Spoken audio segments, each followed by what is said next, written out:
Hello student, आप सभी का स्वागत है आपके अपने यूट्यूब चैनल शिवा एकेडमी में। दोस्तों, आज हम एनसीईआरटी क्लास 6 का 7th चैप्टर पढ़ेंगे।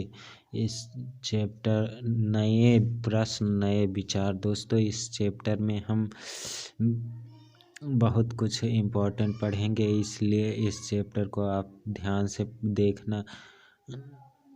ओके, तो चलिए हम शुरू करते हैं। फर्स्ट, बुद्ध की कहानी। दोस्तों, आप बुद्ध को तो जानते ही होंगे। बुद्ध का जन्म लुम्बिनी में हुआ था और इनके बारे में हम पढ़ेंगे। बौद्ध धर्म के संस्थापक सिद्धार्थ थे, जिन्होंने गौतम के नाम से भी जाना जाता है। इनका जन्म लगभग 2500 वर्ष पूर्व हुआ था। यह वह समय था जब लोगों ने जीवन में नए तेजी से परिवर्तन हो। जैसा कि तुमने अध्याय 6 में पढ़ा, जनपदों के कुछ राजा इस समय बहुत शक्तिशाली हो गए थे। हजारों सालों बाद फिर वे नगर उभर रहे थे। गांवों के जीवन में भी बदलाव आ रहा था। बहुत से विचारक इन परिवर्तनों को समझने का प्रयास कर रहे थे। वे जीवन के सच्चे अर्थ को जानना चाह रहे थे। बुद्ध क्षत्रिय थे तथा शाक्य नामक एक छोटे से गढ़ से संबंधित थे। युवावस्था में ही ज्ञान की खोज में उन्होंने घर के सुखों को छोड़ दिया। अनेक वर्षों तक वे भ्रमण करते रहे तथा अन्य विचारकों से मिलकर चर्चा करते रहे। अंततः ज्ञान प्राप्ति के लिए उन्होंने स्वयं ही एक रास्ता ढूंढने का निश्चय किया। इसके लिए उन्होंने बोध अर्थ गया बिहार में एक पीपल के नीचे कई दिनों तक तपस्या की। अंततः उन्हें ज्ञान प्राप्त हुआ। इसके बाद वे बुद्ध के रूप में जाने गए। यहाँ से वे वाराणसी के निकट स्थित सारनाथ गए, जहाँ उन्होंने पहली बार उपदेश दिया। कुशीनारा में मृत्यु से पहले का शेष जीवन उन्होंने पैदल ही एक स्थान से दूसरे स्थान की यात्रा करने और लोगों को शिक्षा देने में व्यतीत किया।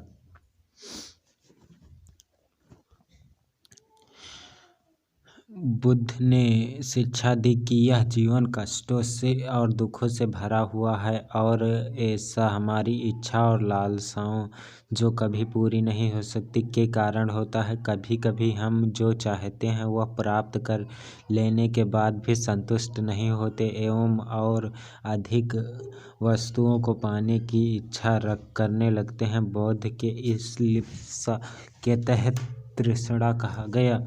बुद्ध ने शिक्षा दी कि आत्म संयम अपनाकर हम अपनी लालसाओं से मुक्ति पा सकते हैं।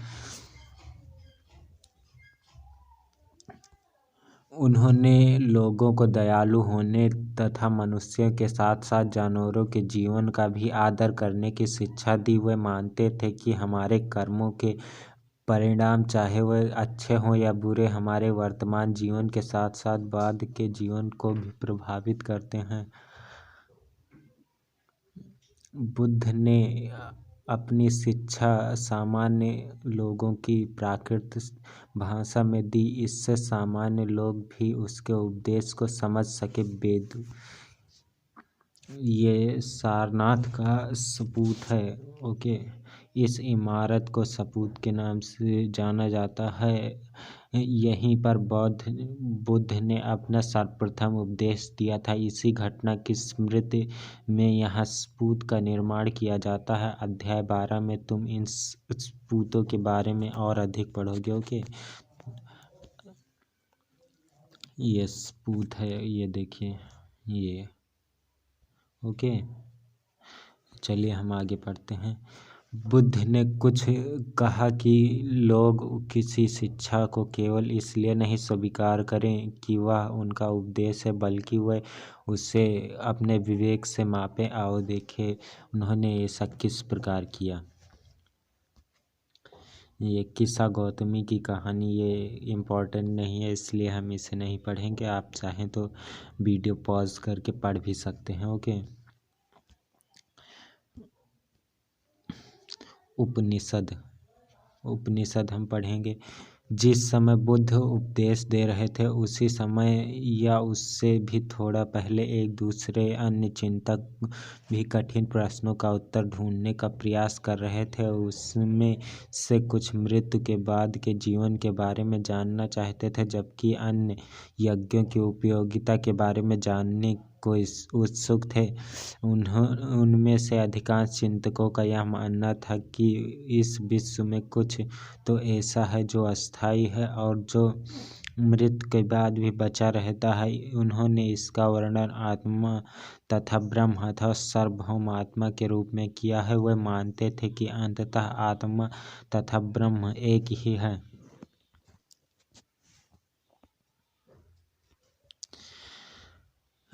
कई ऐसे विचारकों का संकलन उपनिषदों में हुआ है। उपनिषद उत्तर वैदिक ग्रंथों का हिस्सा थे। उपनिषद का शाब्दिक अर्थ है गुरु के समीप बैठना। इन ग्रंथों में अध्यापकों और विद्यार्थियों के बीच बातचीत का संकलन किया गया है। प्रायः ये विचार सामान्य वार्तालाप के रूप में प्रस्तुत किए गए हैं।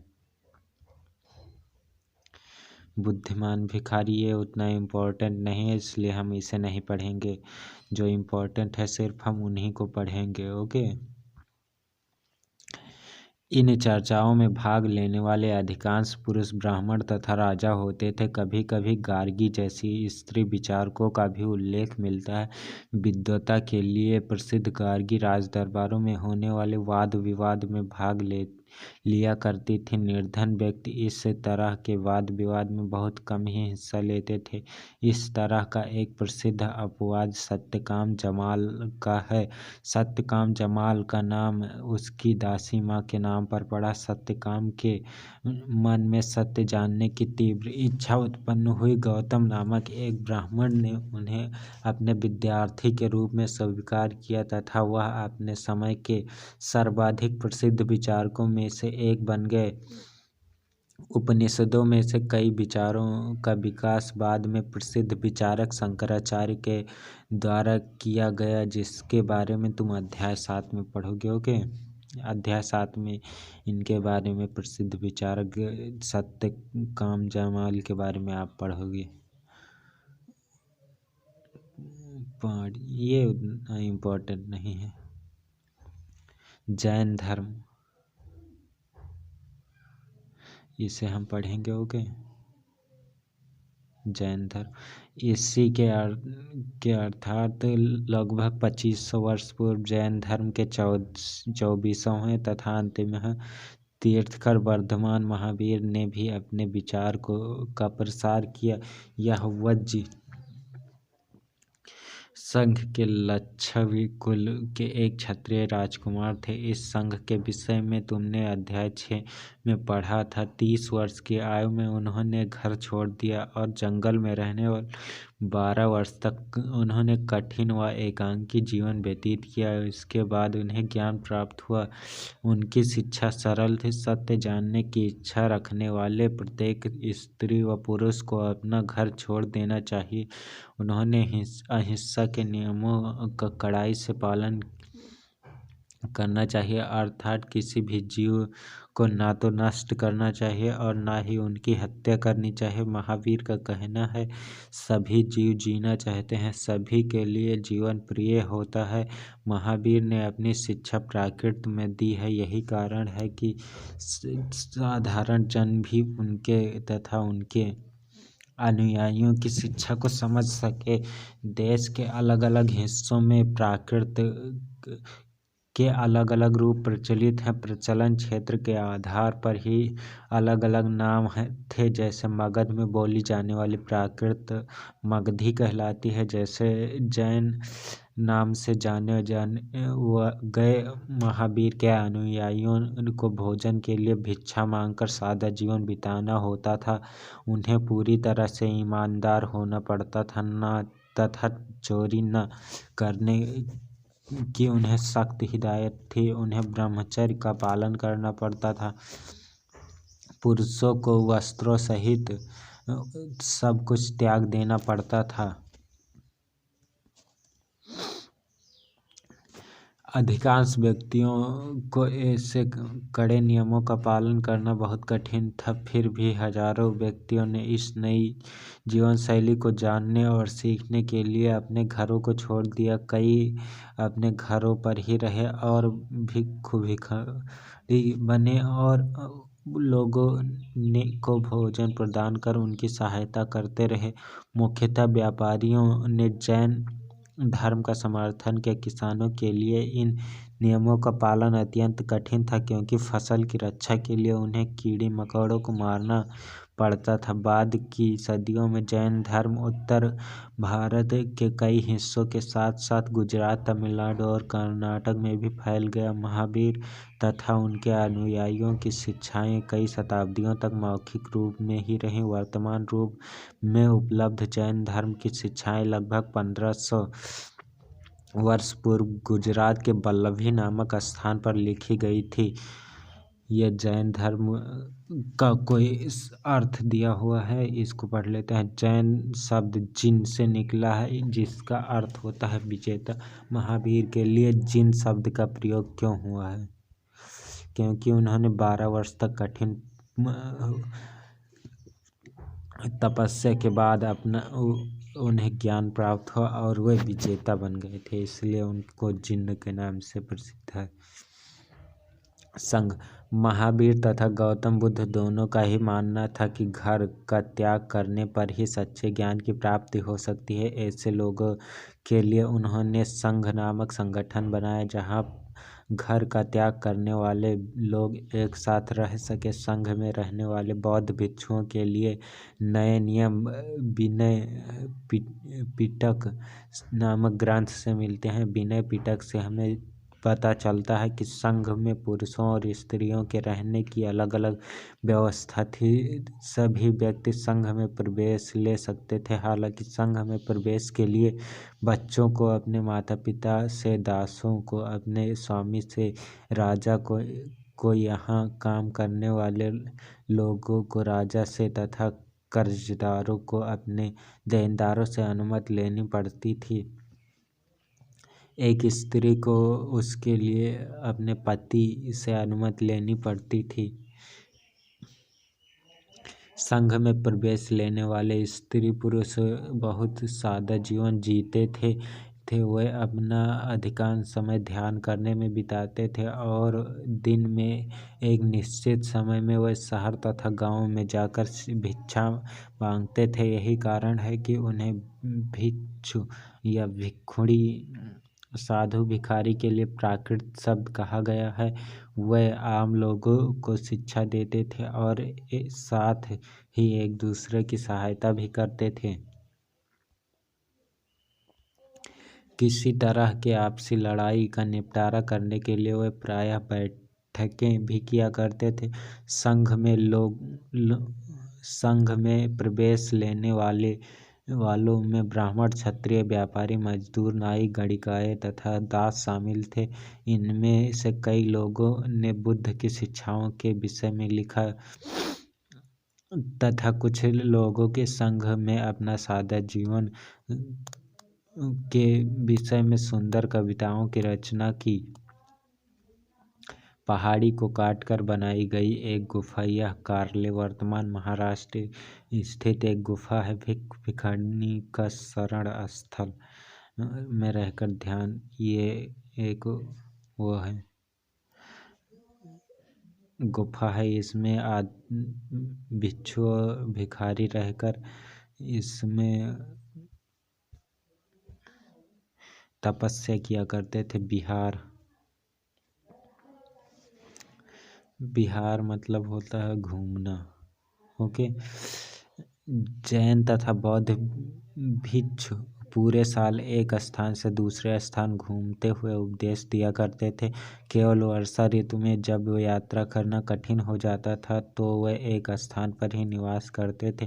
ऐसे समय में वे अपने अनुयायियों द्वारा उद्यानों में बनवाए गए अस्थायी निवासों में अथवा पहाड़ी क्षेत्रों में प्राकृतिक गुफाओं में रहते थे। जैसे जैसे समय बीतता गया, भिखारी ने स्वयं तथा उसके समर्थकों ने अधिक अस्थायी शरण स्थलों की आवश्यकता का अनुभव किया। तब कई शरण स्थल बनाए गए जिन्हें विहार कहा गया।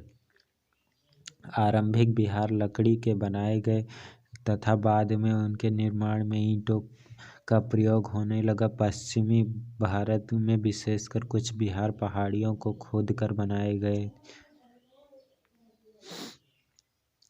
ये एक बौद्ध ग्रंथ से ज्ञात होता है। जिस तरह महासागरों में मिलने पर नदियों का अलग पहचान समाप्त हो जाती है, ठीक उसी तरह बुद्ध के अनुयायी जब भिक्षुओं की श्रेणी में प्रवेश करते हैं तो वह अपना वर्ण, श्रेणी और परिवार सब त्याग देते हैं।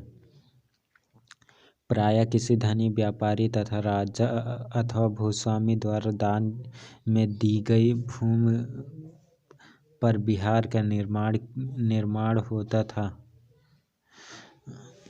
स्थानीय व्यक्ति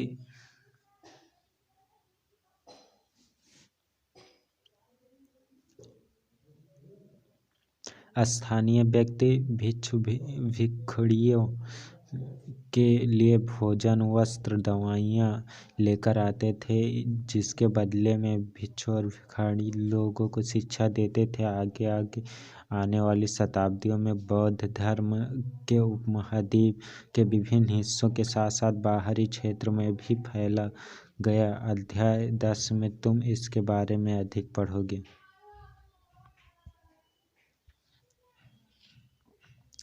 आश्रम व्यवस्था ये उतना इम्पोर्टेंट नहीं है, इसलिए हम इसे नहीं पढ़ेंगे। अन्यत्र ये थोड़ा इम्पोर्टेंट है, इसे हम पढ़ लेते हैं। एटलस में ईरान को ढूंढो। जरथुस्त्र एक ईरानी पैगंबर थे। उनकी शिक्षाओं का संकलन ज़ेन्द अवेस्ता नामक ग्रंथ में मिलता है। ज़ेन्द अवेस्ता की भाषा तथा इसमें वर्णित रिवाज वेदों की भाषा और रीति रिवाजों से काफ़ी मिलते जुलते हैं। जरस्थु के मूल शिक्षा का सूत्र सद्विचार मतलब सादा विचार, सद्वचन मतलब सादा, सद्कार्य मतलब सादा कार्य है, ईश्वर बल, सत्य प्रधानता और सद्विचार प्रदान कीजिए जिसके जरिए हम शांति बना सकें।